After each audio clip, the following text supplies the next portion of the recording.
Il est 10 heures. Eh bien, Il est 10 heures. je vous propose qu'on commence alors, messieurs. Allez, c'est parti. C'est parti, très bien. Alors, bonjour à tous. On est ravis de vous accueillir ce matin avec Stéphane et Thibault de la société Otari pour ce webinaire donc, consacré aux IOBSP et au sujet de diversification grâce à l'immobilier neuf. On va essayer de vous donner quelques pistes ce matin. Je me présente en quelques mots avant de passer la parole à Stéphane et Thibault. Donc, Éric Debez, certains d'entre vous me connaissent peut-être, je suis le fondateur du blog Made in Courtage, madeincourtage.fr, qui est un blog à destination donc, des IOBSP.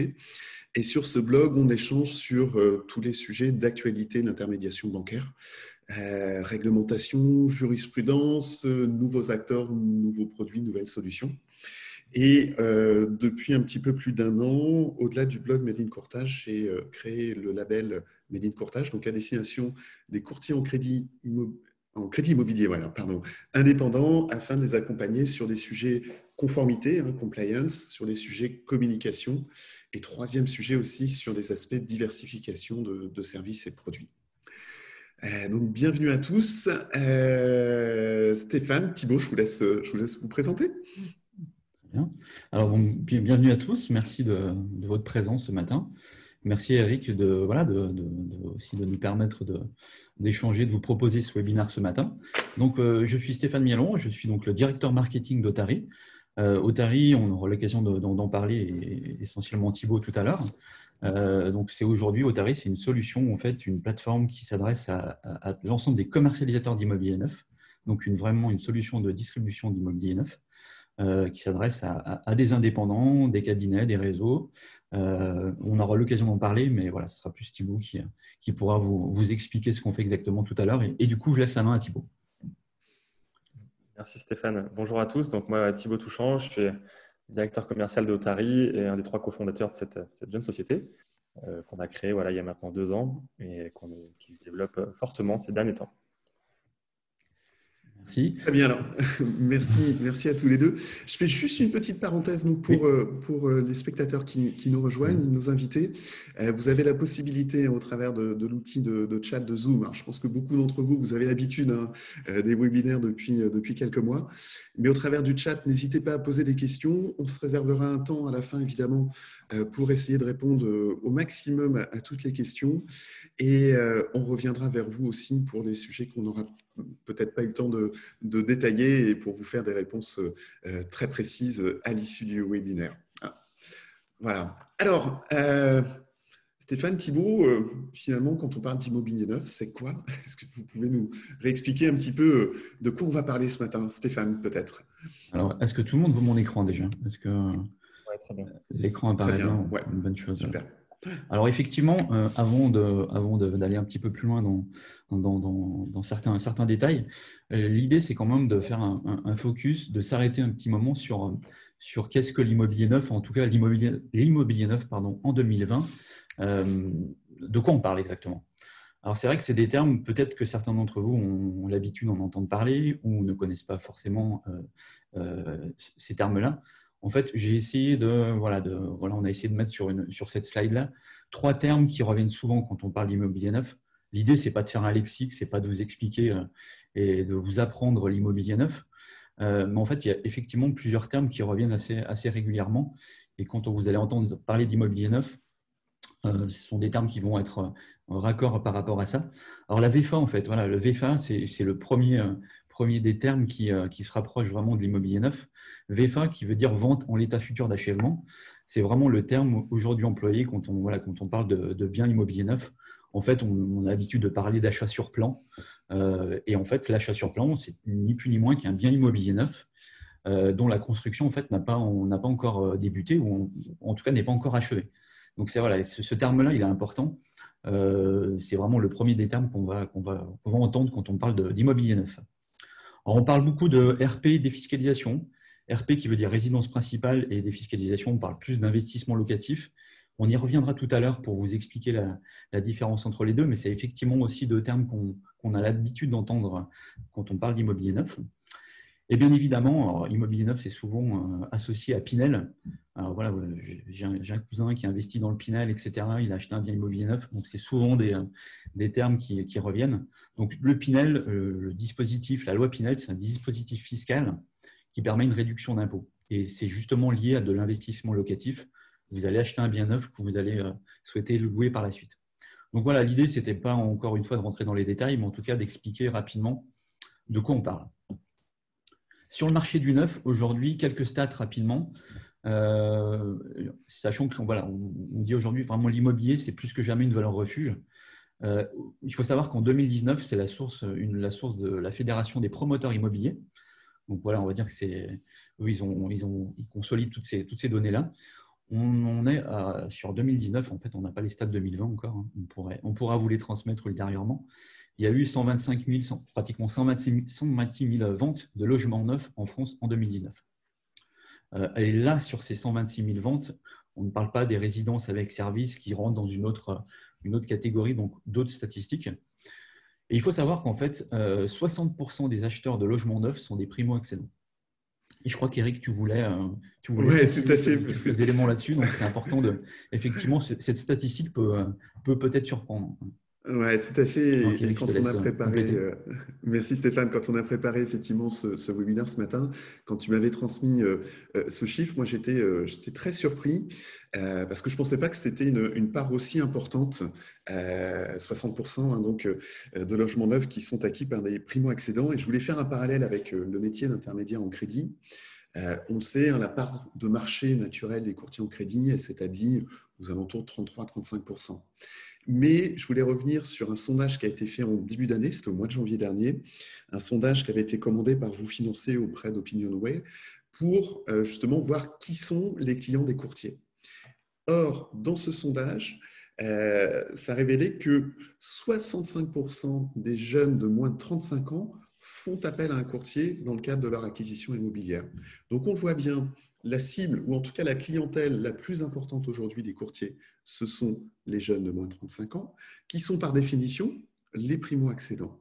Donc, c'est intéressant de faire ce parallèle entre Otari, l'activité d'Otari donc sur la commercialisation d'immobilier neuf, et le métier d'IOBSP, où on voit qu'on a effectivement une cible commune qui est loin d'être négligeable. Effectivement. Merci Eric. Effectivement, c'est important. C'est vrai que ces statistiques permettent aussi d'identifier certains éléments dont on n'aurait pas forcément l'habitude de voir sur les différents réseaux sociaux, à part creuser un peu l'info. 81% des acheteurs conservent le même budget qu'avant la crise sanitaire. C'est-à-dire qu'aujourd'hui, les acheteurs, ils ont, malgré la crise, malgré les confinements, ils continuent à conserver le budget. Et en tout cas, on va le voir par la suite. Ils ont autant d'intérêt aujourd'hui pour le neuf. Alors, pour l'immobilier en général, hein, parce qu'on parle effectivement d'immobilier neuf ici, le marché immobilier de manière générale et plus particulièrement l'immobilier neuf, c'est un marché résilient. Aujourd'hui, malgré la crise sanitaire, malgré plusieurs confinements, les Français ont toujours autant d'intérêt pour le neuf, en fait. Voilà. Plusieurs statistiques, que ce soit du côté des promoteurs, du côté des agences immobilières, du côté des conseillers en gestion de patrimoine, peut-être aussi des courtiers. Les Français, ils manifestent autant d'intérêt en fait, pour l'immobilier, plus particulièrement pour le neuf. Alors, bien évidemment, il y a des critères qui ont évolué. Évidemment, quand on est confiné pendant aussi longtemps, quand on est en plein projet immobilier, on a des critères qui évoluent. Donc, forcément, peut-être que c'est important de le préciser, mais beaucoup aujourd'hui recherchent un espace extérieur, une terrasse, un balcon, un petit jardin. Donc voilà, les Français n'ont pas arrêté en fait leur projet immobilier. Ils ont continué pendant cette crise à travailler sur leur projet. Peu ont abandonné. Et en tout cas, par contre, il y a des critères qui ont évolué.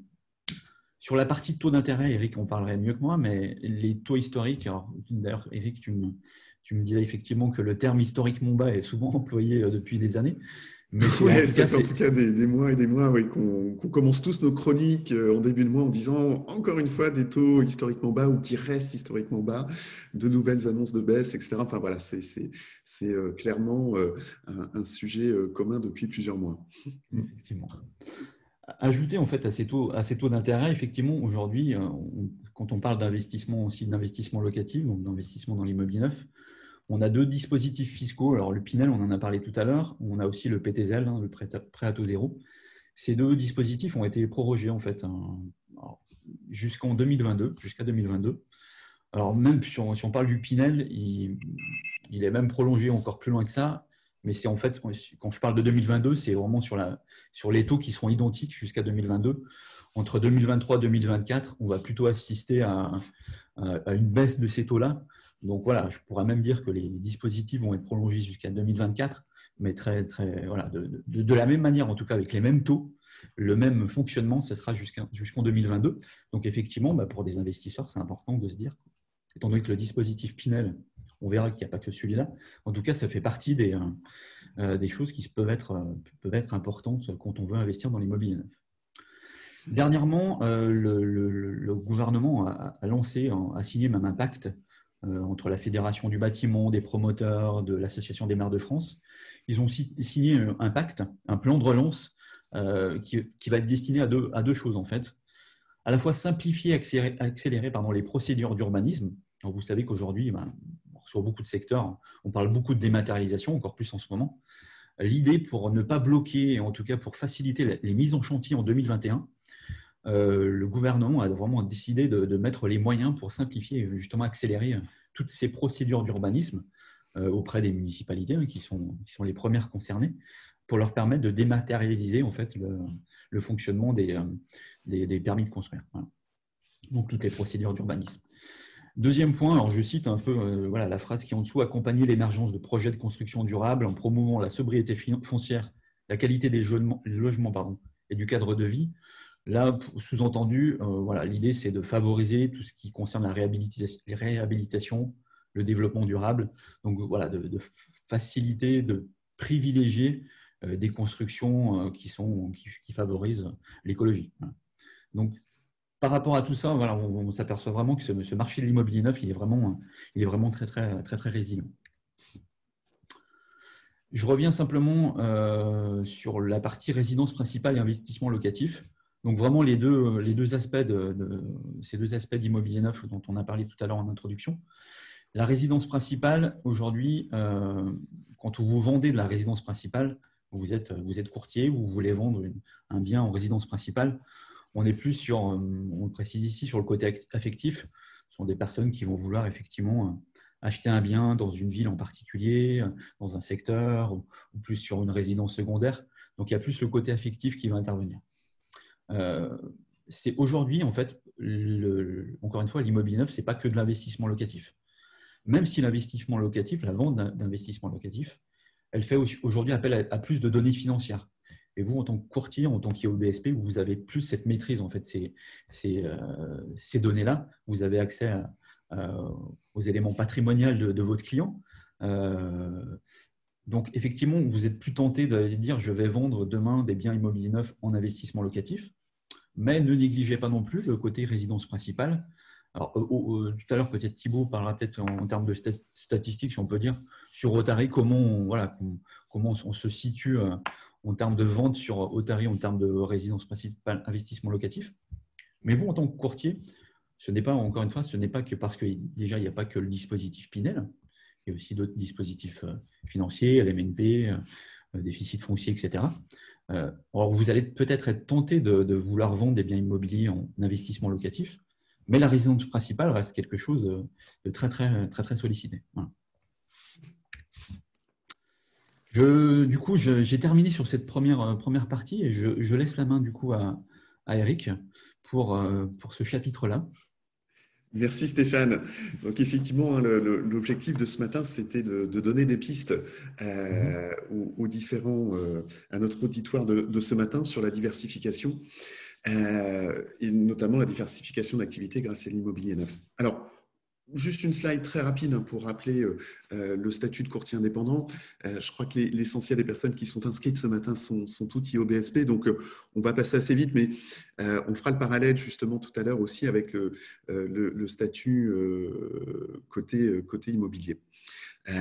Donc, le courtier, c'est un intermédiaire en opération de banque, service de paiement, qui peut exercer soit en nom propre ou évidemment aussi sous forme de société. Ça peut être une SARL, une SAS, etc. Et on a trois formalités principales qu'on va retrouver justement, c'est pour ça qu'on fera le parallèle avec l'immobilier tout à l'heure. Il y a d'abord une nécessité de formation initiale ou équivalence de diplôme. Il y a la nécessité de s'inscrire au registre de l'ORIAS, le registre qui recense tous les intermédiaires en assurance et en crédit.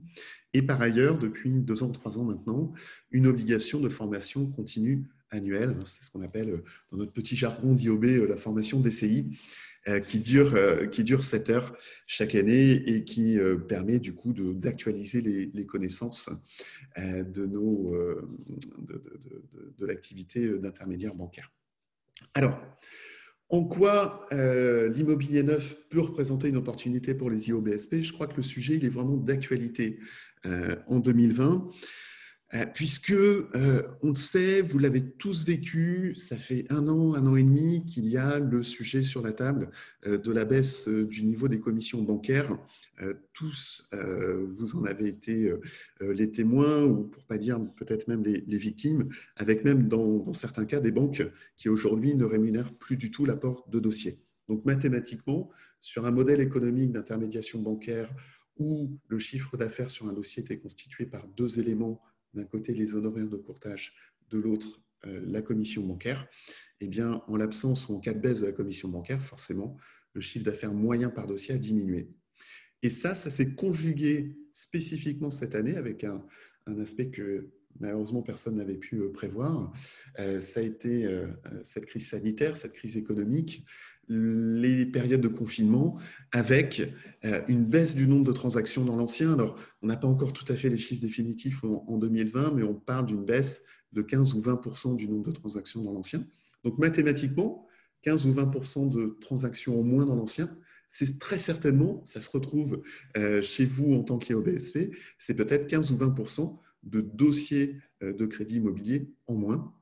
Donc, moins de dossiers, une baisse du chiffre d'affaires par dossier, il faut trouver des pistes pour compenser cette évolution et donc trouver de nouveaux relais de croissance au niveau de votre activité. Et justement, l'immobilier neuf fait partie des pistes que vous pouvez tout à fait explorer grâce justement à un fort retour sur investissement. Et Stéphane, peut-être je vais te repasser la main pour expliquer cette slide.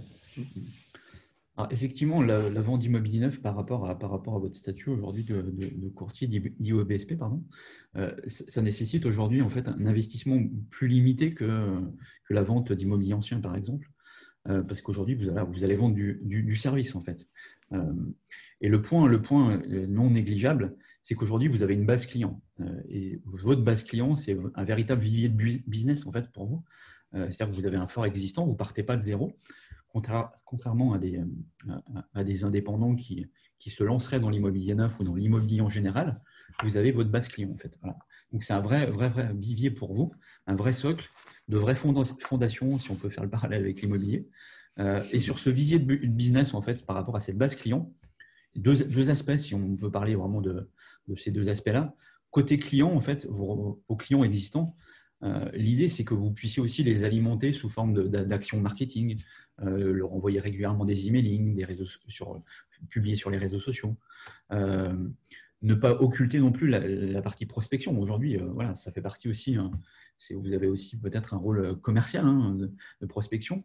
Donc, l'idée sur cette base-là, c'est vraiment de travailler votre base client, à la fois sur le côté marketing et sur le côté prospection. Mais vous avez aussi des prospects dans votre base. Et dans votre base prospect, l'idée, c'est aussi que peut-être ces prospects n'ont pas forcément répondu à des produits que vous proposiez déjà, mais peut-être que des produits tels que l'immobilier neuf peuvent les intéresser. Donc, l'idée, là aussi, c'est de susciter l'intérêt auprès d'eux pour justement de l'immobilier neuf. Donc, voilà, vraiment un fort retour sur investissement. Ça veut dire clairement qu'aujourd'hui, par rapport à ce que vous avez déjà comme vivier de business, votre base client, par rapport à ce que ça va nécessiter comme investissement, vous n'avez pas besoin de locaux, vous n'avez pas besoin de, contrairement à l'ancien, vous n'allez pas faire de visite, ou beaucoup moins. Et du coup, en fait, l'idée aujourd'hui, c'est que vous puissiez vraiment profiter de ça pour générer aussi de la valeur et générer un fort retour sur investissement. Alors, Alors, peut-être que je te laisse, tu veux reprendre la main, Eric, ou tu veux, non, comment tu mais veux simplement, oui, pour rebondir sur rajouter ce que quelque tu chose? disais à l'instant, hein, c'est vrai que chaque année, le portefeuille des IOB grossit entre les dossiers effectivement réalisés et puis les prospects que vous n'avez peut-être pas pu accompagner pour telle ou telle raison. Effectivement, c'est, comme tu le disais très bien, Stéphane, c'est un véritable vivier de business pour pouvoir proposer de l'immobilier neuf avec justement, et c'est cette slide que tu nous présentes, Stéphane, comment ça marche? Parce qu'on entend tous parler de la fameuse carte T, hein, le sésame pour reprendre le titre de cette slide.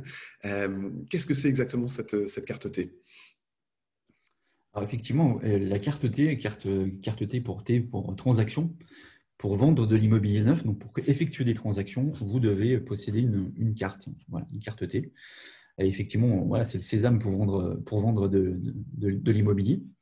Il faut savoir qu'exercer dans l'immobilier, ce n'est pas quelque chose qui s'improvise. En fait, c'est une profession qui est réglementée.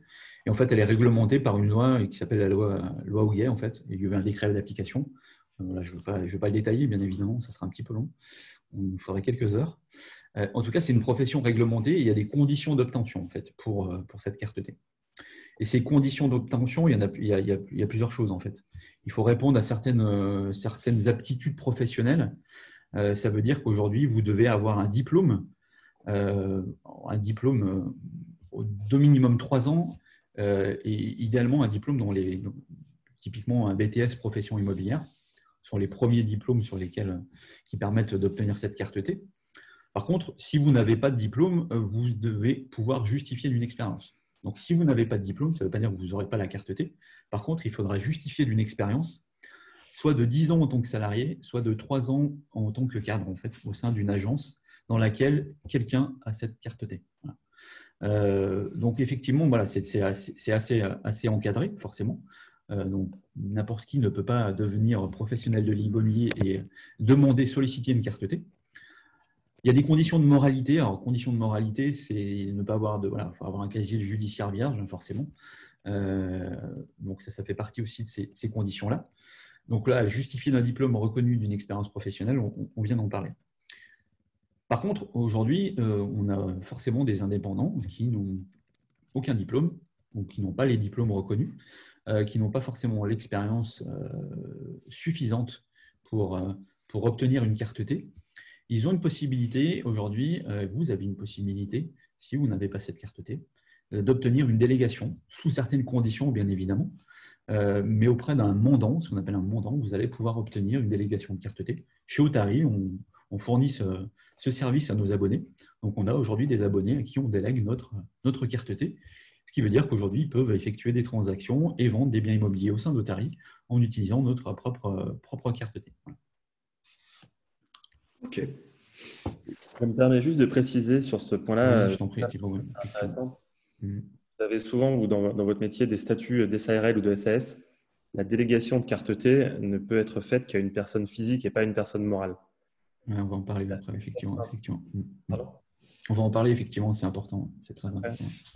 C'est un petit peu tôt, mais en tout cas, c'est important d'avoir le bon statut, on verra après. Ouais, effectivement. Ok.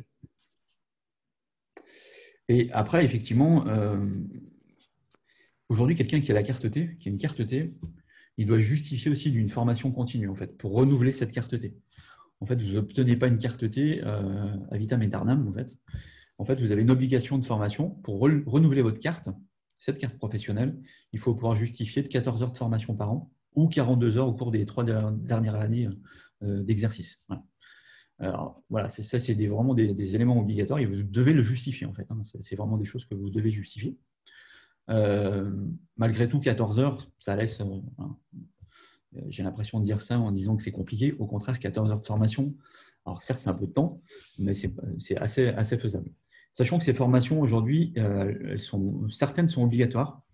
Alors, la déontologie, en fait, sont 2 heures qui sont, elles, pour le coup, obligatoires.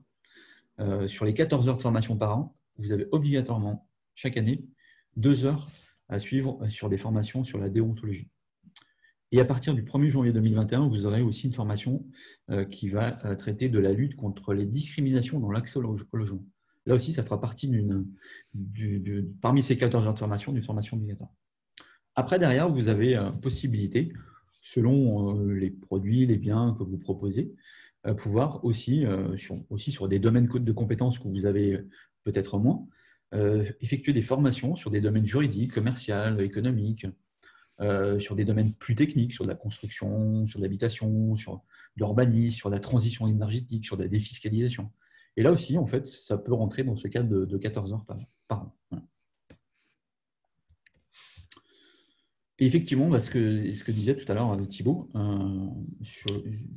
à juste titre, c'est qu'en fait, aujourd'hui, pour obtenir une délégation de carte T, le statut est vraiment très, très, très, très important parce qu'aujourd'hui, vous ne pouvez pas obtenir de carte T, de délégation de carte T, si vous avez une activité déclarée en tant que société, en tant que personne morale. On ne peut déléguer une carte T qu'à une personne physique. C'est-à-dire quelqu'un qui a aujourd'hui un statut juridique, on en parle après, mais un statut juridique type micro-entreprise, entreprise individuelle, EIRL. Alors, micro-entreprise, c'est l'ancien statut, enfin, c'est le nouveau statut pardon, de l'ancien nom auto-entreprise. Donc, en fait, aujourd'hui, si vous vraiment voulez bénéficier de cette carte T, on ne pourra pas vous la déléguer si vous êtes gérant de SARL. Parce que déjà, vous devez être, encore une fois, inscrit en tant que personne physique et vous devez être inscrit au RSAC. C'est le registre spécial des agents commerciaux. Et vous devez justifier aussi d'une attestation de RC Pro. Donc, au final, voilà, il y a quelques points. Ce n'est pas très compliqué dans le sens où créer une micro-entreprise aujourd'hui, vous l'êtes peut-être déjà pour certains en tant qu'indépendant, ou être en EIRL, en entreprise individuelle. Donc, vous êtes déjà en tant que personne physique. En fait, vous avez une activité personne physique. Vous avez une formalité, quand je dis formalité, ça c'est assez rapide, d'inscription au RSAC. Et derrière, vous devez justifier d'une assurance RC Pro, mais ça, vous devez forcément déjà l'avoir. Donc là, vraiment, pour travailler dans l'immobilier, effectuer des transactions, bénéficier de cette carte, vous avez ces éléments-là, entre guillemets, à respecter. Et pour terminer sur ce point-là, vous avez une possibilité qui s'appelle le portage salarial. On ne rentrera pas dans les détails aujourd'hui, mais pour vous éviter d'avoir à créer une structure, pour vous éviter à devoir faire ces démarches d'inscription, de création de micro-entreprise, etc., vous avez une possibilité qui s'appelle le portage salarial. Et en fait, vous êtes considéré, vous travaillez avec une société alors nous, on a des partenaires avec lesquels on travaille, qui vous proposent justement de travailler sous leur couvert et de pouvoir bénéficier aussi de pouvoir bénéficier de leur statut pour aussi vendre de l'immobilier. En fait, vous êtes assimilé salarié quelque part et vous allez toucher une sorte de salaire, d'indemnité plutôt que directement les commissions. Voilà. Alors Stéphane, on a une question sur préciser les conditions pour obtenir la carte T. Je pense que ça peut être intéressant aussi de voir à qui il faut s'adresser pour avoir toutes les informations. Oui, effectivement. Alors, la carte T, en fait, elle est transmise, voilà, elle vous est donnée, si je puis dire. Elle vous est attribuée par votre chambre de commerce et d'industrie, en fait. C'est vraiment eux qui ont tous les éléments, alors qui vont pouvoir à la fois vous renseigner sur comment l'obtenir. Ils vont vous demander un certain nombre de documents, on vient de les voir, des diplômes, justifier d'une expérience, etc. Et ils vont aussi pouvoir vous renseigner sur tous les aspects liés à la formation. Parce que c'est eux aussi qui vont récolter les justificatifs, les attestations de suivi de formation. Et c'est eux aussi qui vont pouvoir valider le renouvellement de la carte si vous avez obtenu la carte. Il y avait aussi une remarque, Stéphane, c'est Richard, je crois, qui faisait cette remarque. Je l'ai perdu, voilà. Quand on est en délégation de carte T, on doit suivre aussi la formation des 14 heures chaque année, c'est bien ça? En fait, c'est vraiment le titulaire de la carte T qui est censé suivre la formation, en fait. D'accord, c'est le titulaire. Donc, si on est en délégation de carte T, on n'a pas l'obligation de suivre les 14 heures annuelles, alors c'est ça? Non, parce qu'en fait, effectivement, on vous délègue une carte T, donc c'est vraiment le titulaire qui doit suivre la formation. D'accord. Ok, très bien.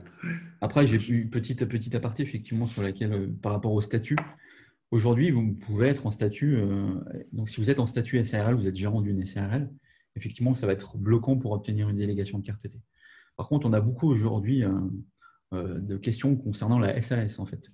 Alors, la SAS, c'est particulier parce qu'en fait, aujourd'hui, vous pouvez, en fait, c'est le seul statut. Si aujourd'hui, vous êtes dirigeant d'une SAS, vous êtes dirigeant non salarié d'une SAS, en fait, vous pouvez cumuler ce statut de dirigeant non salarié d'une SAS avec un statut de personne physique. Donc, vous pouvez très bien avoir une micro-entreprise et être dirigeant de votre propre SAS. Et c'est sur votre micro-entreprise qu'on pourra vous déléguer la carte T. Donc, c'est le seul statut, c'est la seule possibilité quand on est dirigeant d'une société pour lequel on pourra vous déléguer la carte. Quand on est en SARL, c'est déjà plus compliqué. Richard nous fait un retour intéressant. La CCI de Lyon, du coup, lui demande de bien former ses collaborateurs, alors que c'est lui qui avec la carte T. Ce qui effectivement, c'est logique, effectivement. assez logique. Voilà, mais c'est bien que c'est effectivement bien complété, c'est que voilà, effectivement, c'est le titulaire qui doit suivre la formation, mais le titulaire, il a un rôle aussi de formation aussi de son côté. Donc, il doit aussi, en toute logique, de pouvoir former ses collaborateurs. Ok. Super. C'est un point, en tout cas, effectivement, qui revient souvent et où vous pouvez trouver beaucoup d'informations sur Internet. Mais c'est vrai que je pense que la bonne source, c'est quand même les chambres de commerce qui sont aujourd'hui compétentes dans ce sujet. C'est tout à fait. Alors voilà, on a détaillé pas mal de choses sur cette partie-là. Je vais laisser la main à Thibaut, qui va vous présenter, qui va plus rentrer dans le détail d'Otari. Donc, la solution aujourd'hui pour vendre de l'immobilier neuf, voilà, je te laisse la main pour nous présenter tout ça. Merci Stéphane.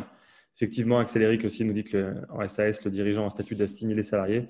Il n'a pas de contrat de travail. C'est pour ça qu'il a le droit de cumuler, en fait, d'avoir 2 contrats de travail. Exactement. C'est le seul statut qui le permet. C'est le seul statut qui le permet, tout à fait. Et juste, je fais une nouvelle parenthèse. Excusez-moi, Thibaut, après, c'est bon, tu pourras présenter Otari plus en détail.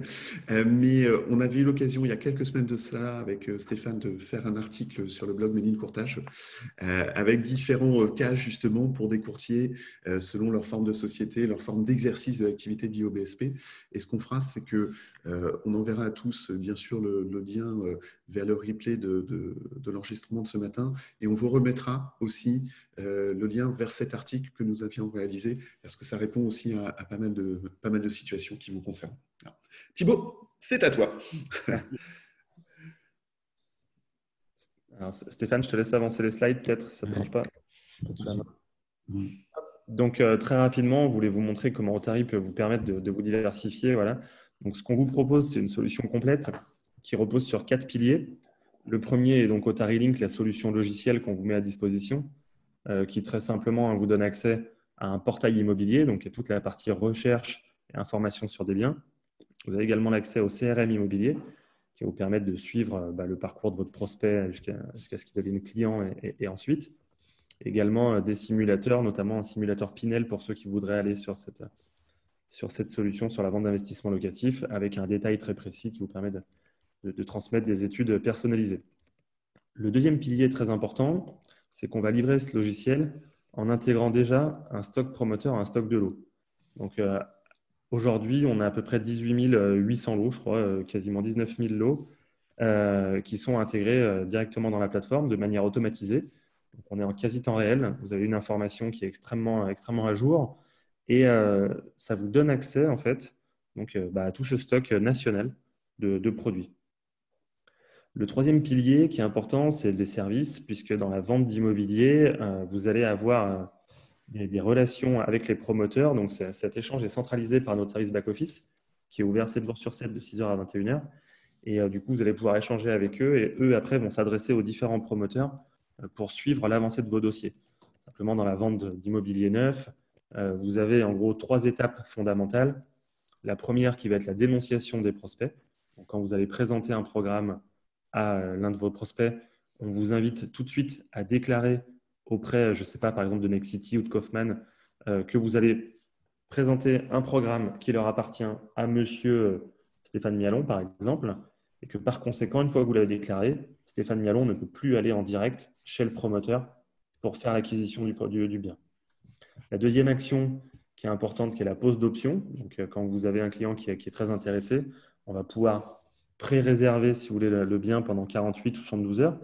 Cette action-là est gérée par le service back-office.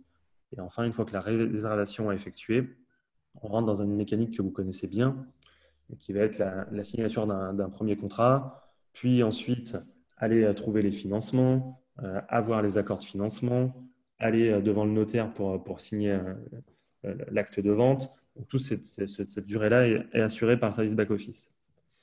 Le quatrième pilier, qui est donc de ce qu'on apporte, qui était assez innovant, qui est le modèle économique, puisqu'on vous propose en fait très simplement un abonnement mensuel qui vous donne accès à toute la solution, voilà, qui est sans engagement et sans exclusivité. Et cet abonnement vous permet également d'avoir accès à toutes nos conventions. Donc, vous allez voir très rapidement dans l'outil que sur un programme, il y a une rémunération qui est proposée de 6%, par exemple, et que si vous passez la vente par nous, voilà, vous savez que vous allez toucher vos 6% de commission, à laquelle on déduira 599 € de frais administratifs pour le suivi en fait, du contrat de réservation. Voilà. On peut passer à la slide suivante. Donc, très rapidement, c'était un petit détail voilà, sur les quelques fonctionnalités. Donc, dans Link, dans le logiciel, vous avez l'accès au lot et on voit un petit peu comme ça à quoi ça ressemble. On peut passer, Stéphane, voilà, rapidement sur les slides là, qui arrivent. La partie portail avec un moteur de recherche. Alors, tout l'outil a été vraiment fait pour les professionnels de l'immobilier. On n'a pas vocation à être utilisé par des particuliers. Donc, l'idée, c'est d'avoir énormément de valeur en fait, pour vous dans la recherche, dans l'enregistrement des recherches, dans le fait de vous automatiser des alertes, pouvoir retrouver en fait, très facilement un grand nombre d'informations dans l'outil.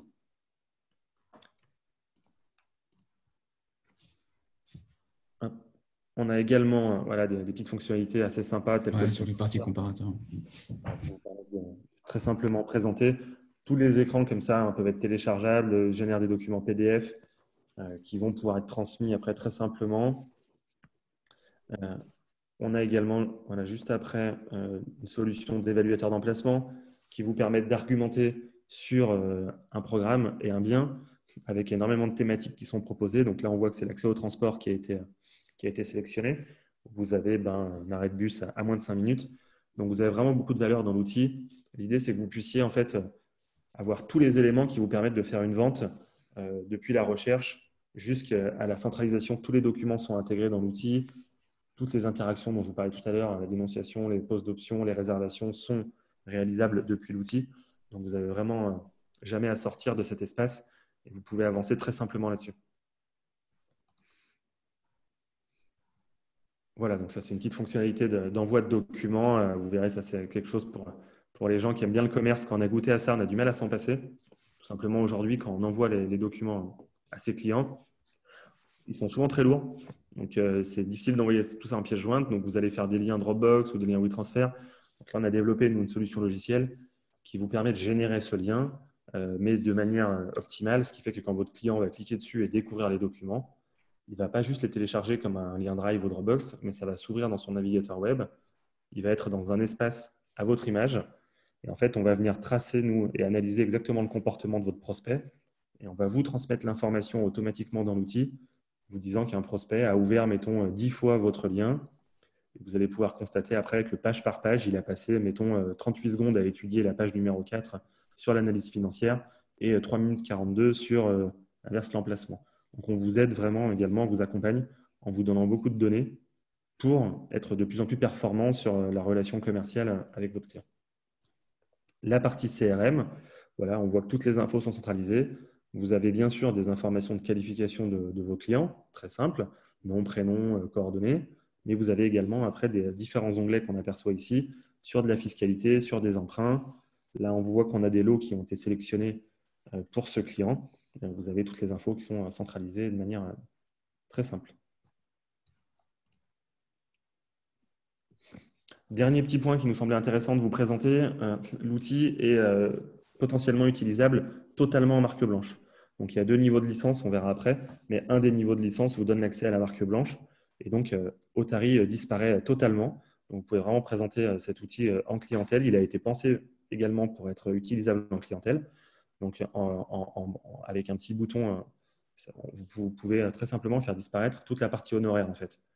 Non pas que vous devez le cacher, puisqu'aujourd'hui, vous êtes obligé de dire à votre client au moment de la signature quels sont les honoraires que vous avez touchés sur une vente. En revanche, c'est un élément qui vous appartient de présenter comme vous le souhaitez, au moment où vous le souhaitez, et qui n'a pas à être imposé par l'outil. Donc, vous avez la possibilité de l'utiliser comme ça.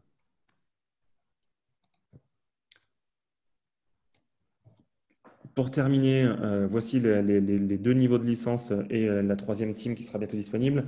une première licence qui s'appelle Start, qui est à 149 € hors taxe par mois, encore une fois sans engagement, qui vous permet d'avoir accès vraiment à l'ensemble de l'outil. Vous pouvez travailler parfaitement avec cette solution-là. La solution Pro va, elle, aller un peu plus loin, notamment sur la marque blanche, également sur la partie Pinel. Donc, si vous voulez faire de l'investissement, la restitution de l'étude Pinel va être beaucoup plus complète avec 8 pages sur le détail, notamment de l'impact fiscal, de l'effort d'épargne année par année, voilà, de la fiscalité foncière, tous ces éléments-là. Vous avez également dans cette version Pro une fonctionnalité de recherche pour le Pinel par effort d'épargne, où ça c'est un petit peu technique, mais quand on a l'habitude d'en faire, c'est une fonctionnalité qui a énormément de valeur, puisqu'on va être capable en fait, directement dans la recherche de calculer sur, je crois qu'on doit avoir quasiment 14 000 lots aujourd'hui disponibles en Pinel, de pouvoir calculer automatiquement l'effort d'épargne nécessaire pour financer chacun des lots selon un profil fiscal. Le dernier point de la licence Pro, c'est qu'on a en fait aujourd'hui, comme je vous le disais, quasiment 19 000 lots en temps réel dans la plateforme, qui sont à peu près présents sur, je dirais, 57 ou 58 promoteurs aujourd'hui. Or, on a accès à beaucoup plus de conventions que ça auprès de certains autres promoteurs. Cependant, ils ne sont pas encore intégrés dans la plateforme, tout simplement parce que nous, on impose aux promoteurs de nous donner des flux automatisés, informatiques, qui nous permettent d'avoir une information de très bonne qualité dans l'outil. Certains promoteurs ne sont pas assez bien équipés encore, et donc on doit le gérer à la main. Et à ce moment-là, dans la version Pro, vous avez accès à la conciergerie immobilière. Donc, si vous ne trouvez pas dans l'outil les biens que vous recherchez, ou pour une recherche particulière, vous avez accès via le back-office à une étude personnalisée.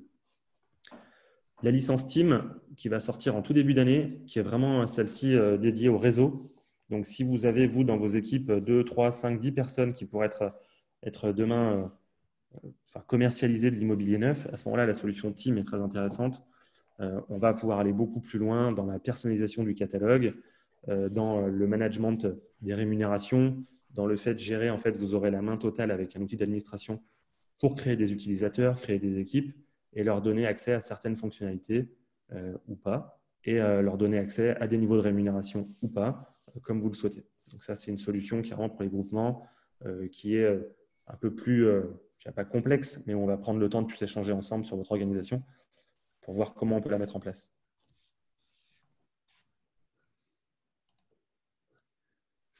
Alors, je vois qu'il y a une question sur la marque blanche. Sur l'utilisation, permet-il d'utiliser sous le nom du cabinet? Oui, bien sûr. En fait, l'idée, c'est vraiment qu'en marque blanche, vous allez pouvoir intégrer vos logos, vos couleurs, vos codes couleurs sur la plateforme. Même l'URL, en fait, va être personnalisé. On va mettre le nom de votre société, .link-app.imo. Et toutes les automatisations, tous les mails sont complètement anonymisés, enfin même mis à votre nom.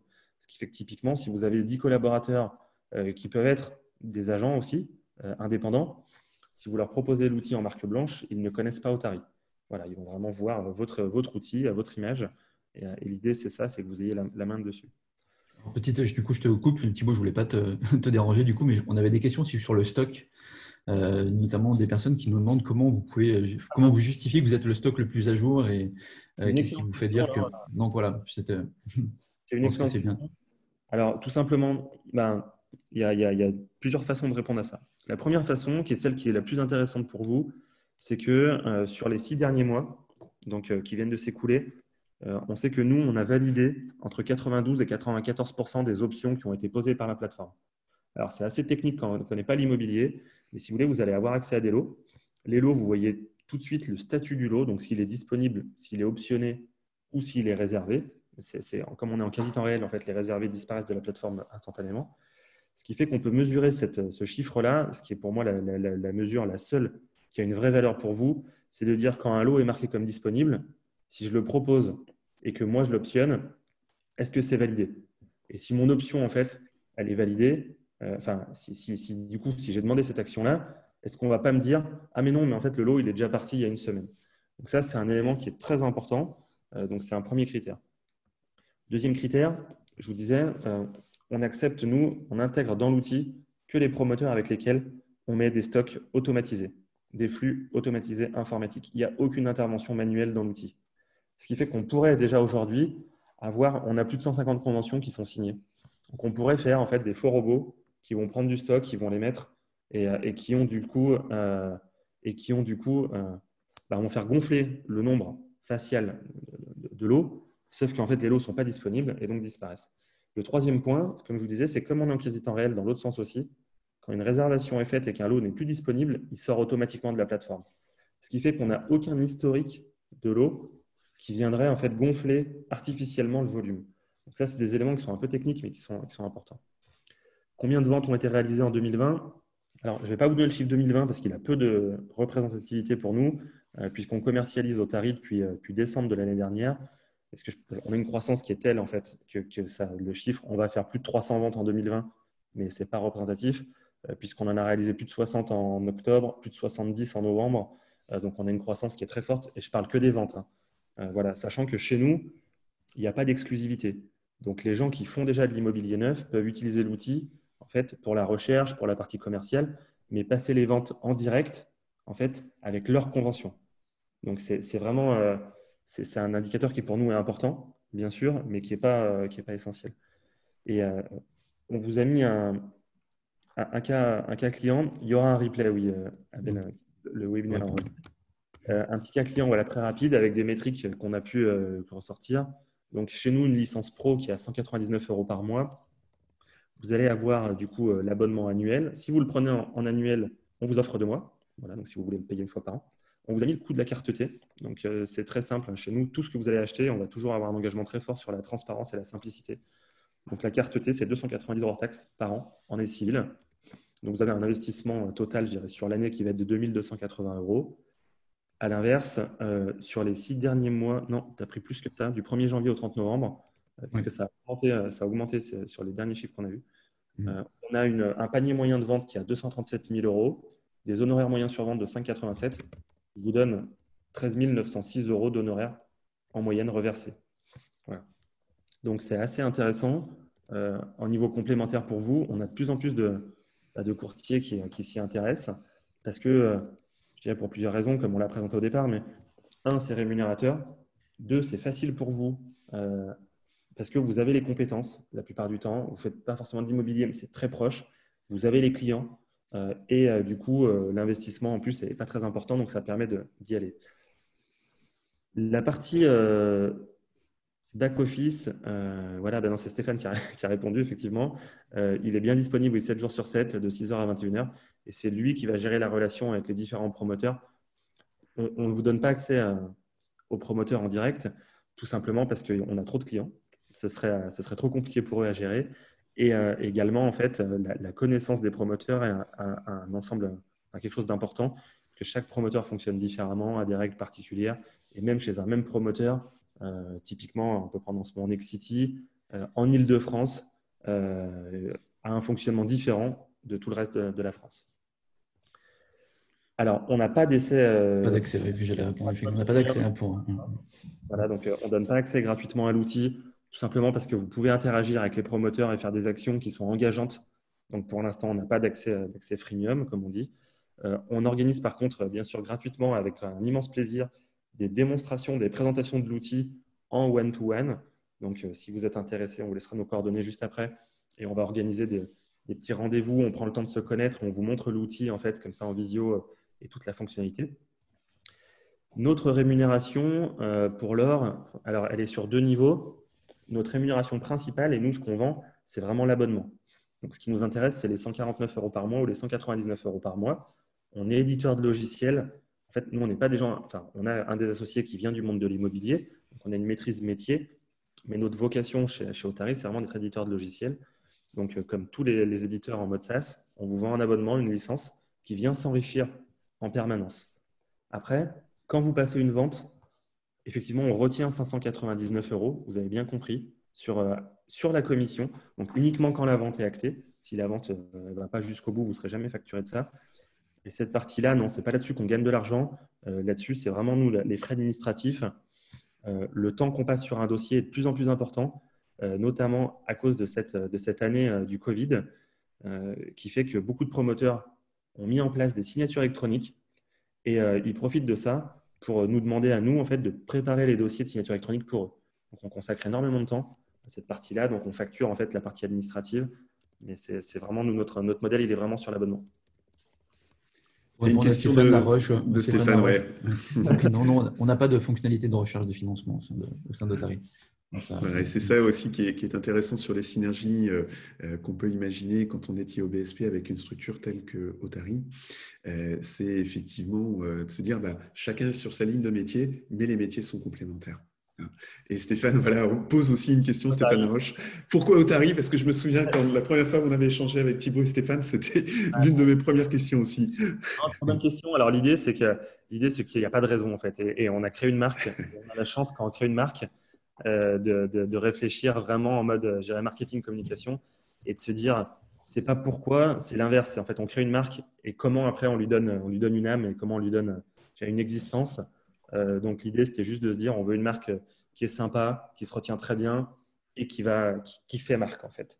Apple, Nike, on se demande même pas pourquoi, on sait pas. Par contre, tout de suite, on cite la marque. L'histoire de ces marques lui ont donné encore une fois du corps et une âme. On essaye de faire pareil avec Otari. Je voudrais juste revenir sur une question sur la carte T, en fait, parce que du coup, on a eu pas mal d'interactions sur le sujet, de Richard notamment, et qui parlait de carte T pour ses salariés. Alors effectivement, après, on était sur un autre sujet, du coup, pour les salariés. Alors, vous pouvez avoir des salariés qui ont la possibilité d'avoir leur propre carte T.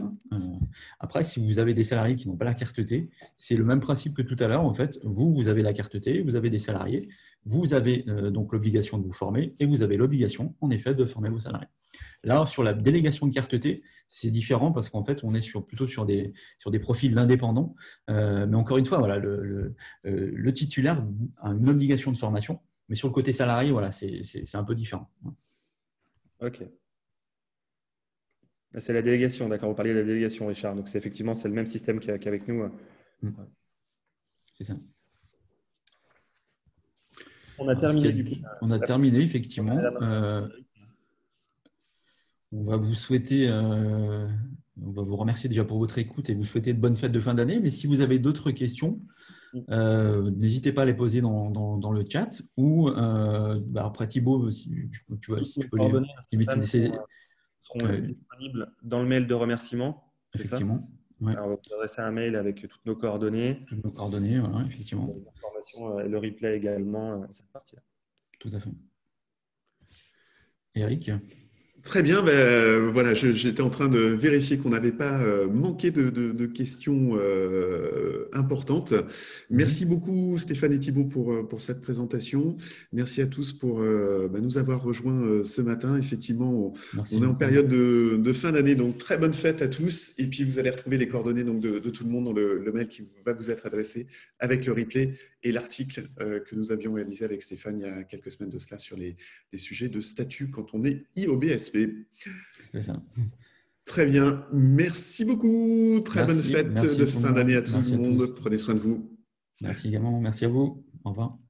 Au revoir.